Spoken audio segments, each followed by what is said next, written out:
A gente começa falando da polêmica da vez.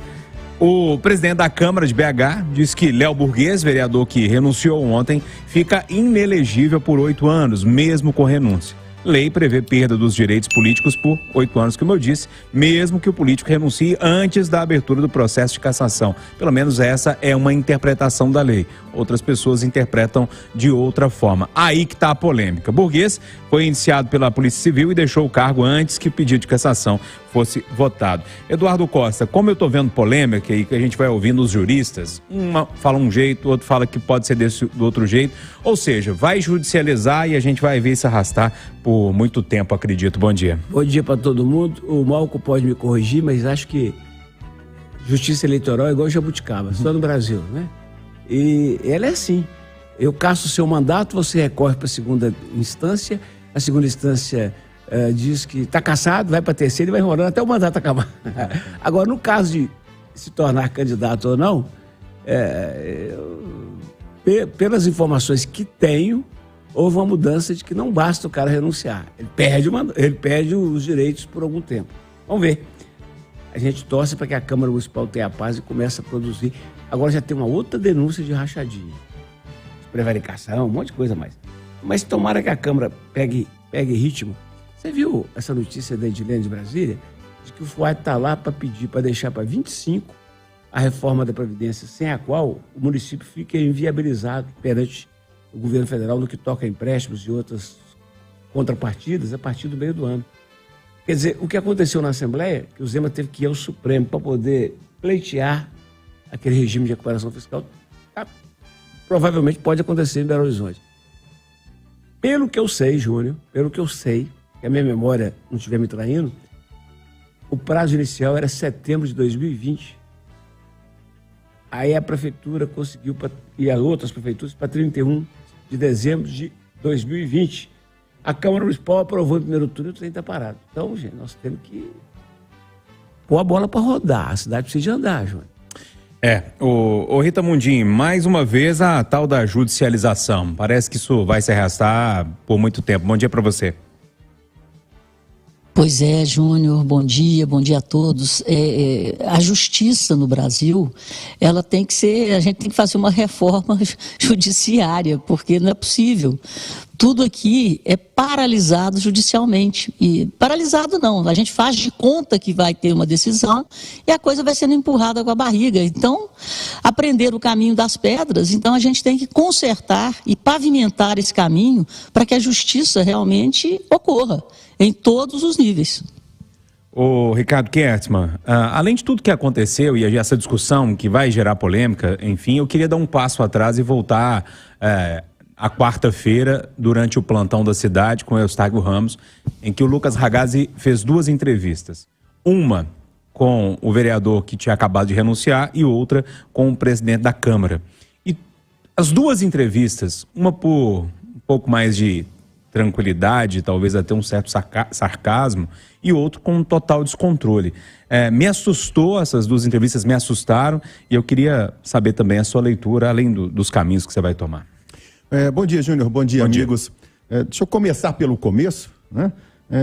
Me pegou de surpresa essa renúncia ontem, né? Do ex-vereador Léo Burguês, porque semana passada eu estive com ele por mais de 1 hora, 1h30, e ele me garantiu a sua inocência, me garantiu que as denúncias não tinham fundamento, me garantiu, ele disse que tinha 80% de certeza de que não seria cassado, e alguma coisa ocorreu de lá para cá para de repente ele chegar lá e fazer a renúncia. Sobre a questão da inelegibilidade ou não, há uma lei, a lei ela é muito clara quando você lê a redação dessa lei complementar 64/90, em que diz que desde a leitura do início de um processo desse, no momento posterior a isso, quando há uma renúncia, ainda assim é prevista a inelegibilidade. Agora, é o que a gente acabou de falar, né? Isso vai depender do que vai ser decidido pelo TRE e, em última instância, pelo TSE lá na frente. E aí a gente não sabe como que caminha esse tipo de coisa. Eu acho que o melhor juiz é sempre o eleitor. Esse é que tem que, na hora adequada, dá o seu veredito se o vereador vai merecer uma nova eleição ou não. Sobre as entrevistas, Júnior, eu achei a entrevista do ex-vereador Léo Burguês, de fato, com um tom sarcástico, afinal de contas, eu acho que não restava mais nada ele fazer, senão isso mesmo. E eu acho que o vereador Gabriel Azevedo, né, que foi atingido em sua honra, foi entre aspas, denunciado, porque para haver algum tipo de denúncia tem que ter um fato concreto. E o vereador apresentou um vídeo que não apresenta absolutamente nada. E aí eu acho que, uma vez, de novo, entre aspas, denunciado, o vereador Gabriel, com aquele jeito peculiar dele, de sempre ser muito, o que eu poderia usar a palavra, muito eloquente, ou muito ríspido, né, na resposta quando é atacado, reagiu daquela forma. Mas eu estou com o Eduardo, eu espero que os ânimos se acalmem o quanto antes e os trabalhos sigam da melhor forma na Câmara. Malca Marques, bom dia para você. Sua leitura dessa confusão toda. Câmara Municipal, como diz Eduardo, é a casa do espanto, né, Edu? E não é de hoje, e eu acho que isso é importante dizer. Nós temos que lembrar, nas vésperas de Carnaval de 2012, quando aquela marchinha do mestre Jonas ganhou o Carnaval, que se referia à coxinha da madrasta. Léo Burguês era presidente da casa naquela época, que era o 2º ano de mandato. E mesmo depois deflagrado o escândalo da coxinha, a cidade toda toma conta e virá até marchinha de Carnaval. O vencedor do prêmio, ele foi reeleito pelos pares para continuar presidente da casa. Os pares não o puniram. Léo Burguês conseguiu se manter no mandato, apesar de vários escândalos. Mas agora o escândalo mexe com jogo, com pôquer, com rachadinha. Os funcionários estavam depositando dinheiro para jogar pôquer, para uma conta de pôquer online. O vereador deixou de estar numa presença na Câmara enquanto estava vendo sessão para estar num torneio de pôquer. Que noção que nós temos de política pública quando o tempo de mandato está sendo gastado com pôquer? O resultado está aí. Fim do mandato Léo Burguês, e espero, como o Ricardo disse, que o juiz seja o eleitor, que não pode mais premiar esse tipo de político, dando continuidade ou sobrevivência dos seus mandatos. Pessoal, vamos Júnior. Oi. Júnior, Ricardo Carvalho, que é internauta, tá falando aquela máxima, né? O Brasil não é para amadores. Aí, Ricardo, eu também acho que não é nem para amadores, nem para profissionais. E dependendo dessa morosidade da justiça, o Brasil vira um país para bandidos. É isso que o cidadão fica indignado. Oi, Rita Mundim, duas questões econômicas aqui que eu acabei juntando num tema só, mas que vale a pena a gente debater bastante isso. A taxa alta de juros derruba a venda de carros no Brasil, uma reportagem hoje no Jornal da Itatiaia, e após o rombo na Americanas, agora outra varejista está sofrido. As lojas Marisa encontram dificuldades para conseguir crédito com bancos. Isso sem falar da Oi, né? A empresa de telecomunicações que também voltou a pedir recuperação judicial ontem lá em Nova York, deve pedir aqui no Brasil. Ela levantou essa recuperação judicial no final do ano passado e tinha uma dívida que vencia nesse final de semana que ela não conseguiu pagar, em torno de 600 milhões. Então, esses são os efeitos dramáticos de uma taxa de juros mais alta. E é por isso que essa taxa de juros mais alta, ela segura os preços. Então, nós estamos falando de varejistas, né? Então, o varejo fica comprometido porque o consumo das famílias que já vinha comprometido com o processo inflacionário, que alcançou seu pico lá em abril do ano passado, em 12% ao ano, na inflação, depois o remédio é amargo, é muito amargo, que é o juro, que faz com que o dinheiro saia do shopping e vai para o sistema financeiro, para mamar nas altas taxas de juros, as maiores do mundo. Então, é por isso que nós estamos passando para controlar uma inflação, para que na frente os juros voltem a cair. Então, infelizmente, o quadro era de inflação global, com uma inflação muito alta aqui no Brasil, de 2 dígitos, e o remédio está muito amargo, né? O remédio aí, uma taxa de juros de 13,75, e outros problemas poderão vir, porque o juro alto, ele ataca a economia real. Você sabe, Júnior, que eu não sou um especialista na matéria. Vê se eu consigo entender um trem desse. O Banco Central, que dentro dos parâmetros até aqui existentes e recentes, tem autonomia, e na minha cabeça deve ter, se quem mexe com a chave do cofre não tiver autonomia, como é que vai pagar as contas? Muito bem. O Banco Central diz que a taxa de juros tem que ser alta para segurar a inflação.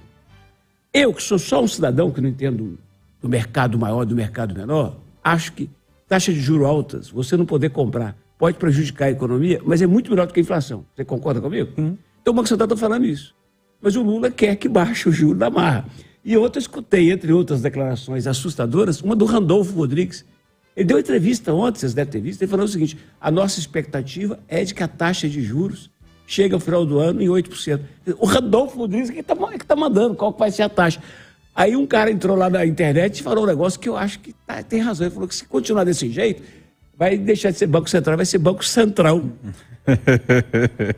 Ô Mauro Camargo, sobre essa questão dos carros, especificamente dos juros, né? A gente está dando o carro como exemplo, mas isso, como a própria Rita disse, isso é um pouco maior, né? Muito maior do que isso tudo. Mas veja só, no Brasil, um carro popular, o carro de entrada, e eu estou te falando com experiência porque eu olhei carro nos últimos meses, por volta de 80 mil, 83 mil, um carro de entrada, aí não tem nem vidro elétrico, não tem nada. Carro pelado. É popular, hein, pô? 83 mil. E é popular. Eles fazem, você tem que dar uma entrada e tal, enfim, eles fazem 48 vezes essa prestação dos 83 mil. Sabe, no final das contas, você faz aquela conta simples, multiplica o número de vezes pelo valor da prestação, dá 172 mil reais em 48 meses. Nossa Senhora. Falando de carro popular, falando de carro médio, falando de carro de luxo, o resultado é exatamente esse. Com uma taxa de juros, você financia e paga 2, 3 vezes o valor do bem. Júnior, experimenta olhar um apartamento e financiar o valor dele ao longo de 30 anos. Com a taxa de juros como está, no final você vai pagar 10, 15 apartamentos. Ou seja, é insustentável. É isso que o país está dizendo, é isso que a Rita mesmo está dizendo. Então é importante reconhecer a autonomia do Banco Central, mas é importante também que o Banco Central perceba o que está fazendo com as famílias neste momento. E ao impactar ao bolso de cada uma das famílias, impacta também o bolso de cada um dos empresários que não conseguem colocar seus produtos circulando, uma vez que não há recursos circulando nas mãos das famílias brasileiras. Além disso, e o Júnior. Oi, Rita.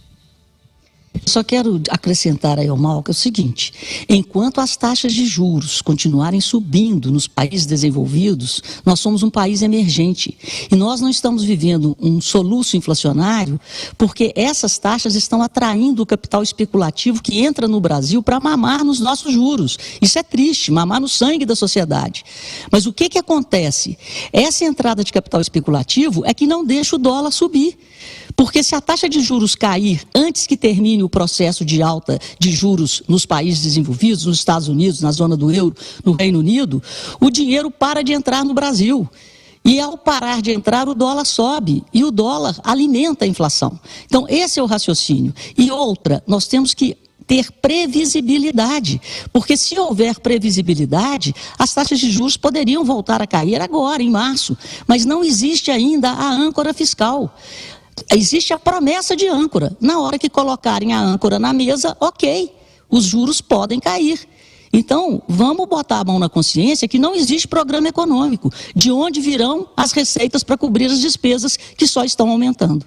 Ô, Ricardo, outro ponto dessa pauta nossa aqui é a questão das lojas Marisa, que envolve também a Americanas. Você acha que tem uma relação de causalidade, ou seja, alguma coisa diretamente ligada ali a todo esse escândalo da Americanas, está de alguma forma esbarrando lá nas lojas Marisa? Completamente, Júnior, porque a gente está falando do mesmo setor.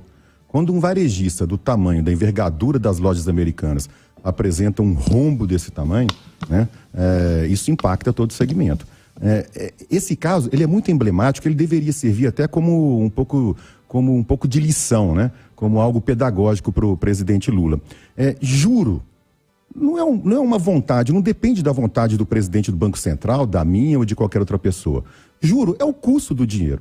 Juro é aquilo que as pessoas que têm dinheiro imaginam que deva valer para emprestar dinheiro para quem não tem, para quem deve. Para quem não tem condições de pagar suas contas. O juro é formado pelo tal do mercado que o Lula não gosta. Assim que a regra funciona. E aí, quando uma empresa como a Lojas Marisa, dentro de um segmento que está sob suspeição por causa do caso das Americanas, também apresenta algum tipo de desconfiança, e aí, que de novo eu chamo a atenção, é o mercado que olha para a Lojas Marisa com desconfiança e cobra mais dessa Lojas Marisa ou para emprestar dinheiro, ou mesmo diz o seguinte: eu não vou emprestar dinheiro para você, porque eu não confio em você. É a mesma coisa que acontece com o Brasil. Quando se olha para as contas brasileiras, quando se olha para a expectativa de futuro do Brasil, as pessoas que têm dinheiro falam assim: olha, ou eu não empresto dinheiro para você, ou eu empresto com um prêmio mais alto. Então isso é importante que todo mundo saiba. Não depende da vontade de alguém, depende de uma série de fatores que, infelizmente, estão sendo muito mal cuidados hoje em dia. E sobre a questão do financiamento dos carros, Júnior, eu vi a reportagem que a Itatiaia fez pela manhã, se eu não me engano, com o presidente da Anfávia, e um dado ali foi assustador que ele falou. Antigamente, até antes dessa subida de juros, 30% dos automóveis eram comprados à vista e 70% eram financiados. Hoje isso se inverteu, 70% das compras estão sendo feitas à vista porque as pessoas querem fugir dos juros. Só que nem todo mundo tem dinheiro para comprar automóvel à vista, por isso que o mercado cai. Pessoal, vamos fechar com uma curiosidade aqui, Eduardo Costa, assunto que você gosta? Vambora? Pois é, moradores atentos que fazem caminhada na orla da Pampulha, da Lagoa da Pampulha ali, registram imagens impressionantes. Você que está no YouTube vai ver as imagens aí. Além daquele peixe de 1 metro que a gente comentou aqui outro dia, tem jacaré brigão, tem carpa voadora, enfim, uma confusão danada lá na nossa Lagoa da Pampulha. Em meio a tudo isso, Eduardo, um fedor danado que eu passei lá no fim de semana, meu Deus do céu. Tudo é engraçado e espantoso, mas nada supera a capacidade de seres vivos, sejam eles répteis ou humanos, de sobreviver àquela caatinga. Diz que tem uma história do jacaré aí que tem a ver com a ex-colega nossa, Paula Rangel, né? Que trouxe. Dizem que tem, né? Dizem que o irmão dela trouxe um casal de jacaré e botou lá. Diz que é. Eu sei que o casal já deve reproduzir igual coelho. É, tipo isso. Um abraço pra Paula, saudade dela. Aqui no que o Eduardo falou, você falou em répteis, falou em humanos, a gente está falando de Lagoa da Pampulha e falando de fedor. Existem répteis humanos também, hein? E muitos. Ô Mal Camargos, a Lagoa da Pampulha é um lugar de uma experiência antropológica única. Júnior, eu sou corredor, né? E correr em volta da Lagoa da Pampulha é um espaço maravilhoso, porque são 18 quilômetros, tem uma pista própria para corrida e caminhada, é um lugar fantástico.